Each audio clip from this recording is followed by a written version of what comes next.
प्यारे साथियों, वो वक्त जब अमरीकी फौजी को जिन्नात ने खौफजदा कर दिया।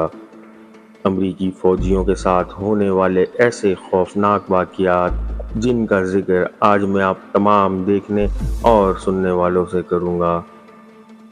इस्लामिक हॉक के प्यारे दोस्तों, मैं हूँ शहबाज रहीम और आप देख रहे हैं इस्लामिक हॉक्स। चलते हैं वीडियो की तरफ, मगर वीडियो में आगे बढ़ने से पहले आप तमाम देखने और सुनने वालों से गुजारिश है कि मेरे चैनल को सब्सक्राइब कीजिए, वीडियो को लाइक एंड शेयर कीजिए और बेल आइकन को भी प्रेस कर दीजिए ताकि मेरे नए आने वाले वीडियोस के नोटिफिकेशन आप तमाम देखने और सुनने वालों को मिल सकें। चलते हैं वीडियो की तरफ।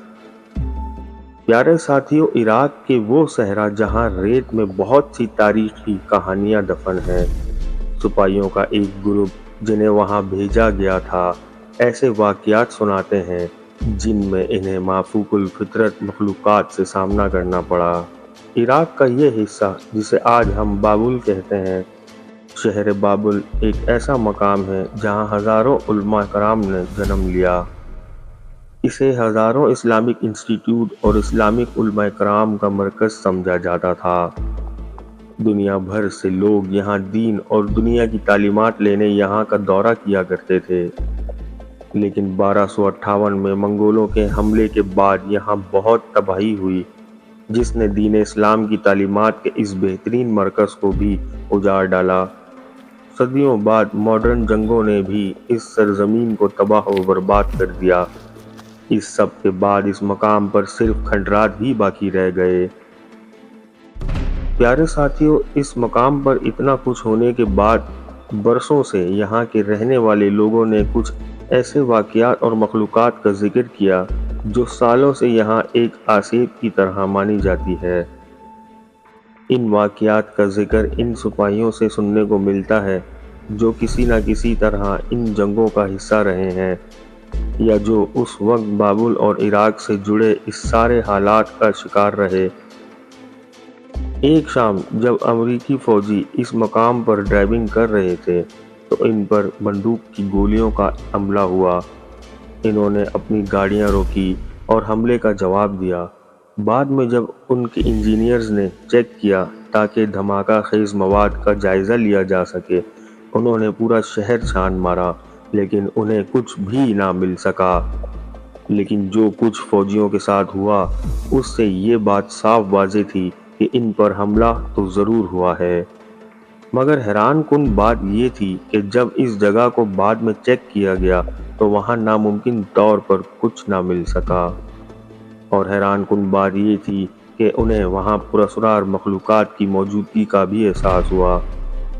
प्यारे साथियों, काफ़ी फ़ौजियों का कहना था कि उन्होंने काफ़ी बार अजीब सी मखलूक़ात को चलते फिरते और एकदम से गायब होते देखा और महसूस किया, लेकिन ऐसा सिर्फ 1 या 2 सेकंड के लिए होता था।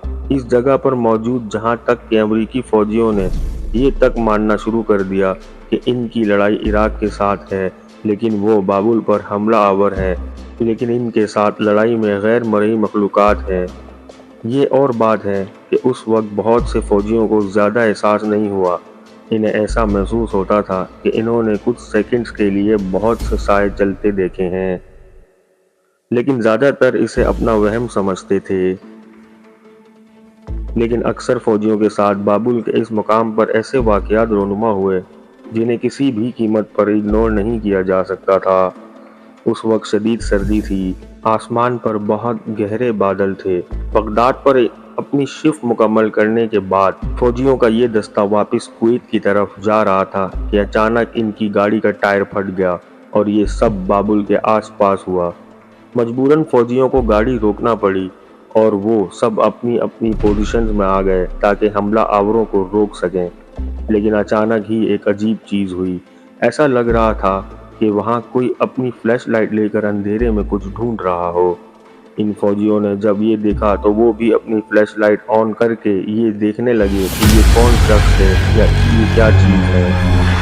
हैरानकुन तौर पर उन फौजियों को ये पता चला कि वहाँ कोई मौजूद नहीं और रोशनी खुद ब खुद बिना किसी सोच के इधर उधर घूमने लगी और खंडरात से अजीबोगरीब आवाज़ आना शुरू हो गई। جیسے کچھ عورتیں غم اور درد کی حالت میں رو رہی ہوں اور کسی کو مدد کے لیے بلا رہی ہوں۔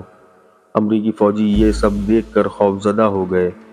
فوجی افسر نے بتایا کہ وہ ایک بار پھر ان آوازوں کا پیچھا کرنے لگے اور ان عورتوں کو تلاش کرنے لگے، لیکن حیرت کی بات یہ کہ ان کو آواز کے سوا کچھ نہ ملا۔ چنانچہ انہوں نے وہاں سے جانے کا فیصلہ کیا، لیکن ان میں سے ایک سپاہی مینٹلی اتنا ڈسٹرب ہوا کہ وہ کھنڈرات کو گھورنے لگا اور خوف کی حالت میں وہیں جام ہو گیا۔ اس کے ساتھی اسے ہوش میں لائے اور فوراً وہاں سے روانہ ہو گئے۔ بعد میں جب اس سے پوچھا گیا کہ اسے وہاں کیا ہوا تھا تو اس نے بتایا کہ جب وہ لوگ وہاں سے جانے والے تھے تو اسے کھنڈرات کے ساتھ ایک بہت بڑا اور گہرا سایہ نظر آیا، اور جب ہم اسے ڈھونڈ رہے تھے تو وہ شدید غصے میں ہمیں گھور رہا تھا اور مجھ پر اس وقت مایوسی چھا گئی۔ مجھے لگا کہ بس اب میری موت قریب ہے۔ یہ فوجی اس واقعے کے بعد کافی دن تک بیمار رہا۔ اس کے ساتھی بتاتے ہیں ان کا وہ فوجی آج بھی رات کو نہیں سو پاتا۔ پیارے ساتھیوں، یہ کوئی اکلوتا واقعہ نہیں ہے، اس طرح کے کافی واقعات رونما ہو چکے ہیں۔ بابل ایک تاریخی شہر ہے، اس شہر سے جڑے بہت سے واقعات ہیں۔ بے شک اللہ پاک نے انسانوں اور جنات کے بیچ ایک پردہ فرمایا ہے، لیکن یہ بھی ایک حقیقت ہے کہ ایسی جگہ جہاں جنات کا بسیرا ہو، انسانوں کے ہاتھوں زیادہ تباہی پھیلائی جائے تو یہ پردہ بھی فاش ہو جاتا ہے۔ حال ہی میں جس طرح فلسطین میں تباہی پھیلائی جا رہی ہے، معصوم لوگوں اور بچوں کا قتل عام کیا جا رہا ہے، لاکھوں مسلمان بوڑھے بچے مرد اور عورتوں کو شہید کیا جا رہا ہے، اس طرح کی جنگوں اور حادثات میں ہی ایسے پراسرار واقعات رونما ہوتے ہیں۔ حال ہی میں سوشل میڈیا پر غزہ کی عجیب و غریب تصاویر دیکھی گئی ہیں، جس کا واضح مطلب ہے کہ جب بھی کہیں مظلوموں کے ساتھ ظلم ہو رہا ہوتا ہے تو یہ مخلوقات بھی پریشان ہو جاتی ہیں۔ پیارے ساتھیوں، بابل ایک تاریخی شہر ہے۔ یہ وہ شہر ہے جہاں سے کالے جادو کا آغاز ہوا تھا۔ قرآن پاک میں بھی اس واقعے کا ذکر ہوا ہے کہ جب اللہ تعالیٰ نے 2 فرشتوں کو انسانی شکل میں زمین پر بھیجا تھا، یہ ایمان والوں کی آزمائش کے لیے انہیں کالا جادو سکھاتے تھے۔ اس لیے اس بات پر یقین رکھنا ہم مسلمانوں کے ایمان کا حصہ ہے کہ جادو ٹونے اور جنات اس کائنات کا حصہ ہیں، اور یہ ایک ایسی حقیقت ہے جنہیں جھٹلایا نہیں جا سکتا۔ پیارے ساتھیوں، ویڈیو میں آج کے لیے بس اتنا ہی۔ ملتے ہیں اگلی ویڈیو میں، مگر جانے سے پہلے آپ تمام دیکھنے اور سننے والوں سے گزارش ہے کہ میرے چینل کو سبسکرائب کیجئے، ویڈیو کو لائک اینڈ شیئر کیجئے اور بیل آئیکن کو بھی پریس کر دیجئے تاکہ میرے نئے آنے والے ویڈیوز کے نوٹیفیکیشن آپ تمام دیکھنے اور سننے والوں کو مل سکیں۔ ملتے ہیں اگلی ویڈیو میں، تب تک کے لیے اللہ نگہبان۔